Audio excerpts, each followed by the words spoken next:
तो हेलो मेरे class 12th के चैंपियन। तो कैसे हो आप सब?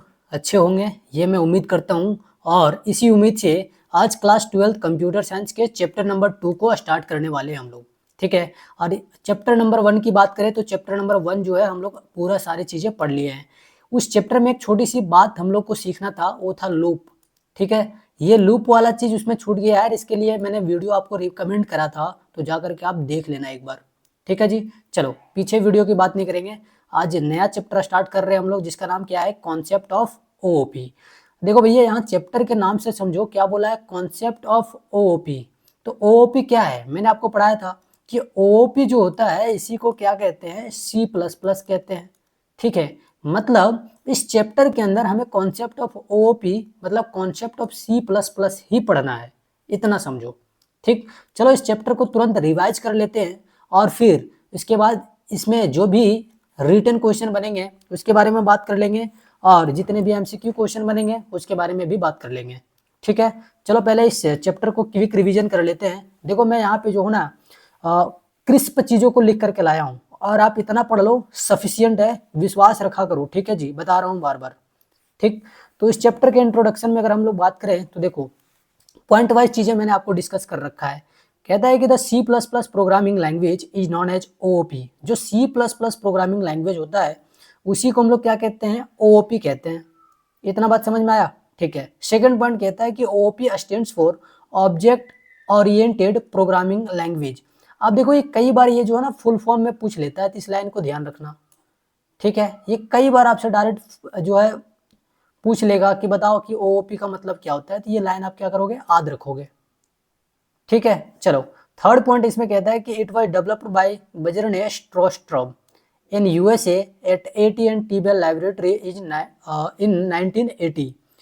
अब सी प्लस प्लस जो प्रोग्रामिंग लैंग्वेज है इसे किसने बनाया था? बजरने स्ट्रोस्ट्रम नाम का एक व्यक्ति था, उन्होंने डेवलप किया था। कहाँ? तो यूएसए में। यूएसए में किस जगह? तो एक लेबोरेटरी है। ठीक है। उसका नाम है AT&T बेल लेबोरेटरी। इसका पूरा मतलब होता है American telephone and telegraph Bell laboratory. ठीक है। कब बनाया गया था इस लैंग्वेज को? तो 1980 में बनाया गया था। समझ में आई बात? इसका यूज किस लिए करते हैं? तो it is use to develop software. तो C plus plus programming language है, इसका यूज किया जाता है सॉफ्टवेयर को डेवलप करने के लिए। ठीक। आगे क्या बोल रहा है कि this language is taken from C language and Simula 67 language. तो ये दो लैंग्वेज से मिल करके बना है। कौन कौन सा? सी लैंग्वेज और दूसरा सिमुला 67 लैंग्वेज। तो इतनी बातें आप याद रखोगे। ठीक। आगे इसमें कहता है कि जो सी प्लस प्लस लैंग्वेज है उसे हमेशा HLL में लिखा जाएगा, मतलब हाई लेवल लैंग्वेज में लिखा जाता है। और बाद में ये जो हाई लेवल लैंग्वेज है ये कन्वर्ट हो जाता है मशीन लेवल लैंग्वेज में, MLL में। किसके हेल्प से? तो कंपाइलर के हेल्प से। ठीक है। अब कंपाइलर क्या होता है? तो कंपाइलर एक लैंग्वेज प्रोसेसर है जिसका काम होता है हाई लेवल लैंग्वेज को मशीन लेवल लैंग्वेज में चेंज करना। जिसका काम क्या है? हाई लेवल लैंग्वेज को मशीन लेवल लैंग्वेज में चेंज करना। ठीक। तो ये बातें आप पिछले वीडियो में भी देखे होंगे जब मैं आपको बता रहा था की point of C plus plus. तो भैया सी प्लस प्लस ही हम लोग इस चैप्टर में पढ़ रहे हैं, बेसिक कॉन्सेप्ट पढ़ रहे हैं। लेकिन वहां हम लोगों ने सिर्फ इंट्रोडक्शन पढ़ा था, और यहाँ कुछ और चीजें पढ़ेंगे। इस चैप्टर में अलग अलग प्रोग्रामिंग पैराडिज्म के बारे में पढ़ेंगे। अब पैराडिज्म क्या होता है अभी आगे हम लोग देखेंगे। देखो टॉपिक आ गया है वैसे। ठीक है। तो चलो आगे बढ़ते हैं और सीखते हैं। बहुत ही धीरे धीरे होले होले मैं चीज़ों को आप लोग को सिखा रहा हूँ, बस आप ध्यान से वीडियो को देखते चले जाओ, सारी चीज़ें समझ में आएंगी। ठीक है। चलो तो अगर मैं यहाँ पे देखूँ प्रोग्रामिंग पैराडिज्म क्या होता है, तो बेसिकली क्या होता है, एक ऐसा मेथड होता है जिसमें आप प्रोग्राम को क्या करते हो, डिजाइन करते हो। ठीक है। क्या करते हो? प्रोग्राम को डिजाइन करते हो। ठीक है। तो इतनी बात समझ में आई? ये सब बातें याद रखा करोगे, जो चीज़ें मैं बता रहा हूँ उसको याद रखोगे आप। ठीक है। और आगे क्या बोल रहा है कि प्रोग्राम को हम इसके डिजाइन करने के लिए इसका यूज करते हैं, या प्रोग्राम में काम करने के लिए इसका यूज करते हैं। ये कौन कहता है? ये प्रोग्रामिंग पैराडिज्म कहता है। ठीक। तो अगर मैं एक बार कंप्लीटली इस लाइन को पढ़ूँ तो क्या कहता था? Method of designing the program and working in program is called as programming paradigm, या फिर is known as programming paradigm. ठीक। अब देखो ये तीन तरह के होते हैं। कितने तरह के? तीन तरीके के होते हैं। कौन कौन से है? देखो पहला होता है प्रोसीड्यूरल प्रोग्रामिंग पैराडिज्म। क्या होता है पहला? प्रोसीड्यूरल प्रोग्रामिंग पैराडिज्म, जिसे शॉर्ट में PPP लिखते हैं। ठीक। अब ये क्या होता है, तो देखो जो सी लैंग्वेज है ना, इसी को कहा जाता है प्रोसीड्यूरल प्रोग्रामिंग लैंग्वेज, सी लैंग्वेज। ठीक है, सी लैंग्वेज को ही क्या कहा जाता है, प्रोग्रामिंग प्रोसीड्यूरल पैराडिज्म। ठीक है, तो इतनी बात समझ में आई, बिल्कुल, तो याद रखोगे इस चीज को। ठीक, हाईलाइट कर देता हूं मैं थोड़ा सा चीजों को अच्छे से। ठीक, आगे इसमें अगर हम देखें तो क्या बोलता है कि the main feature of PPP is function. अब जो ये तुम्हारा प्रोग्रामिंग प्रोसीड्यूरल प्रोग्रामिंग पैराडिज्म है, इसका जो मेन फंक्शन है, मतलब मेन फीचर है इसका, क्या है, वो है फंक्शन। यहाँ पे फंक्शन देखने को मिलेंगे, जैसे आपको अलग अलग फंक्शन पढ़ाए गए हैं, तो ये किसका फीचर है, इसी का फीचर है, प्रोग्रामिंग प्रोसीड्यूरल प्रोग्रामिंग पैराडिज्म का ही क्या है, फीचर है। ठीक, अब अगर हम पीपीपी के अंदर देखें तो जो प्रोग्रामिंग का रीडिंग अप्रोच होता है ये टॉप टू बॉटम होता है। ठीक, जैसे मान लो यहाँ पे कोई चीज़ें लिखा गया इस तरीके से, तो पहले ऊपर से रीड करते हुए नीचे की ओर जाएगा। ये इसका क्या है, ये इसका प्रोग्राम को रीड करने का अप्रोच है, तरीका है। ठीक, चलो आगे बढ़ते हैं। दूसरा जो हमारे पास होता है पैराडिज्म, वो क्या होता है, ऑब्जेक्ट बेस्ड प्रोग्रामिंग पैराडिज्म, जिसे शॉर्ट में ओबीपी कहते हैं। अब देखो ओबीपी क्या होता है, तो सिमुला 67 लैंग्वेज मैंने आपको पढ़ाया है, इसी लैंग्वेज को कहा जाता है ओबीपी यानी ऑब्जेक्ट बेस्ड प्रोग्रामिंग पैराडिज्म। ठीक, समझ में आई बात, तो सिमुला 67 लैंग्वेज है, उसी को क्या कहते हैं, ओबीपी कहते हैं, तो इतनी बात याद रखोगे। ठीक है जी, चलो इसका जो मेन फीचर होता है, इसका यहाँ लिखो फीचर। ठीक है, यहाँ पे फंक्शन की जगह आप क्या लिख लोगे, फीचर लिख लोगे। तो इसका जो मेन फीचर होता है वो क्या होता है, क्लास। याद रखना, क्लास होता है इसका मेन फीचर। ठीक, अब ओबीपी के अंदर जो प्रोग्राम को रीड करने का अप्रोच होता है, ये होता है बॉटम टू टॉप। जो भी चीजें यहाँ पे लिखी हुई है, तो नीचे से पढ़ते हुए ऊपर की ओर जाएगा। ठीक, इतनी बात याद रखोगे। चलो थर्ड हम लोग यहाँ पे बात करते हैं, जिसका नाम है object oriented programming paradigm, short में से ओबीपी ओओपी कहते हैं। जो C plus plus programming language होता है ना, उसी को क्या कहते हैं, ओओपी कहते हैं, इस बात को ध्यान रखोगे। जो C plus plus programming language है उसी को क्या कहते हैं, ओओपी कहते हैं। अब ये कह रहा है कि the main feature of OOP is object. अब ओओपी का जो मेन फीचर होता है क्या होता है, ऑब्जेक्ट होता है। अब ऑब्जेक्ट क्या होता है, ये सारी चीजें आगे हैं, बताऊंगा अभी। ठीक है, चलो आगे अगर हम बात करें तो इसमें अगला पॉइंट इसमें क्या कहता है कि in OOP the program reading approach is bottom to top. जो ओओपी होता है, ओओपी, इसका जो प्रोग्राम रीडिंग करने का जो अप्रोच होता है, ये क्या होता है, बॉटम टू टॉप, मतलब नीचे से ऊपर की ओर ये प्रोग्राम को रीड करते हुए जाएगा, ऐसे। समझ में आई बात, बिल्कुल। कहता है कि OOP is the combination of PPP and ओबीपी।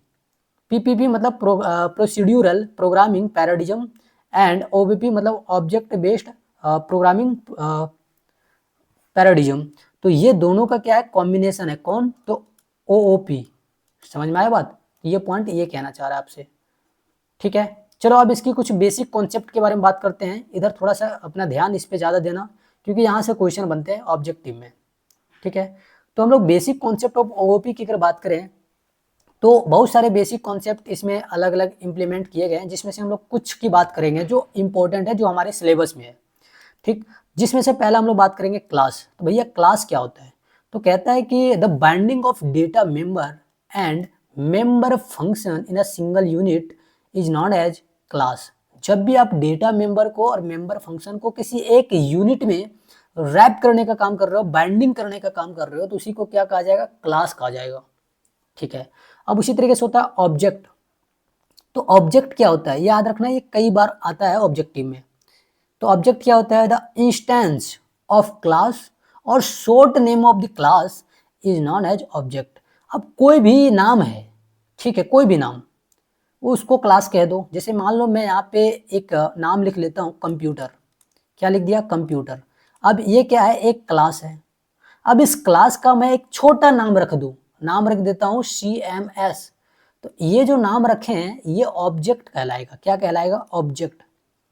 किसके लिए, तो ये पूरे नाम के लिए।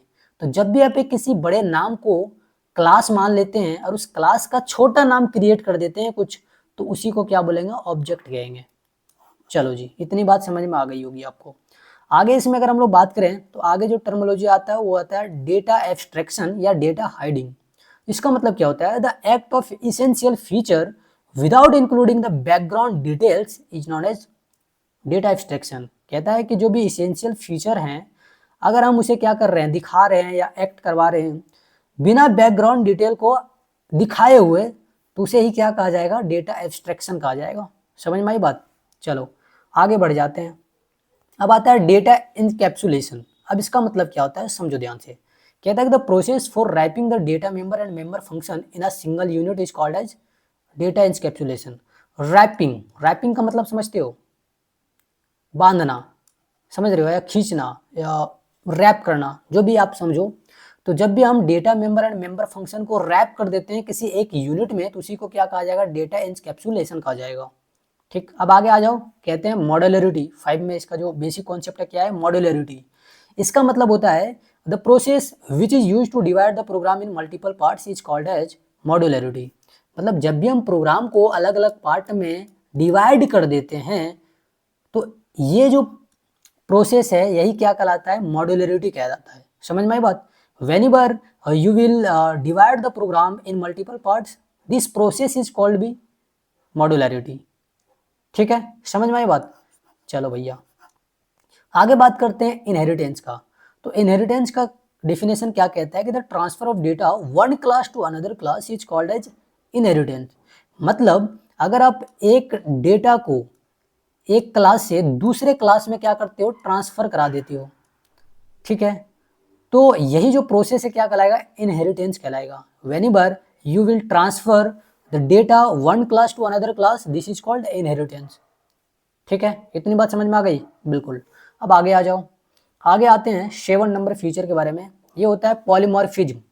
पॉलीमॉर्फिज्म का मतलब क्या होता है, the ability for a message to be display in more than one form is known as polymorphism. जब भी आप किसी मैसेज को, मैसेज मतलब स्टेटमेंट, पढ़ाए है ना ये सारा चीज, वीडियो जाकर के देख लेना एक बार, जितने भी मैंने सजेस्ट करा है आपको।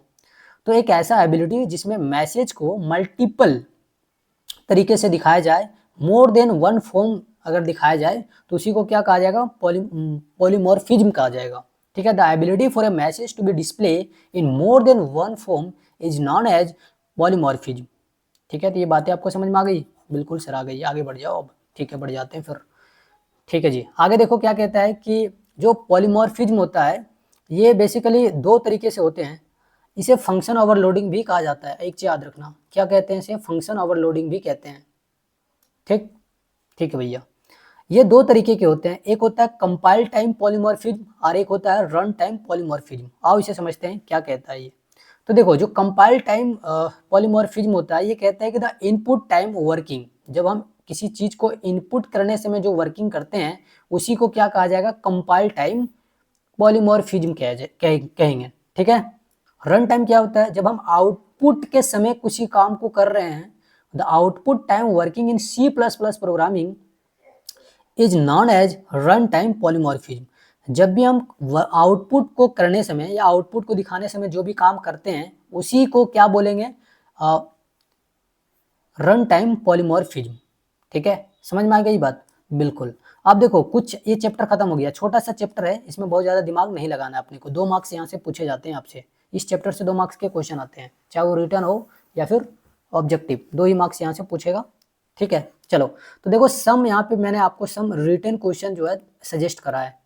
ठीक, उसमें से एक आप रट लेना जो कि आपसे 1 मार्क्स में पूछा जा सकता है। वो क्या, कि बताइए कि ये क्लास क्या होता है, या फिर इस क्लास के जगह आपको पूछ लेगा कि बताइए ऑब्जेक्ट क्या होता है। तो ये दोनों में से कोई भी एक क्वेश्चन रिपीट करेगा, और ये हर साल रिपीट करता है दोनों में से कुछ भी, कभी ऑब्जेक्ट पूछ लेता है कभी क्लास पूछ लेता है। ठीक है, तो इसे जो है ना अच्छे से पढ़ लेना। फिर देखो पॉलीमॉर्फिज्म क्या होता है, एक्सप्लेन करना है इसके टाइप्स को, और इसको खुद बताना भी है कि पॉलीमॉर्फिज्म है क्या। तो ये आप कर ले जाओगे, सारा चीज मैंने ऊपर पढ़ा दिया। फिर क्या है, what are the differences between OOP and PPP, तो ये भी आप कर ले जाओगे। अब सम इम्पोर्टेंट एमसीक्यू जो कि अगले वीडियो में हम लोग करेंगे। ठीक है, तब तक के लिए आप इस वीडियो को क्या करो, अपने दोस्तों के पास शेयर कर दो। क्या कर दो, इस वीडियो को अपने दोस्तों के पास शेयर कर दो। अच्छी लगी हो तो लाइक कर दो।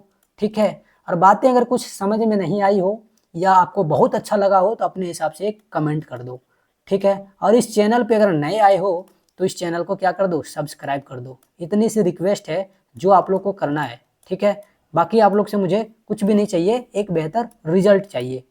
ठीक है, तो इतनी बात समझ में आ गई? हाँ सर, ठीक है। अगर समझ में आ गई तो मिलते हैं नई वीडियो में, तब तक के लिए जय हिंद, ओके बाय। ध्यान रखना, पढ़ते रहना, मचाना है अपने को, एग्जाम से डरना नहीं है, टॉप करना है अपने को।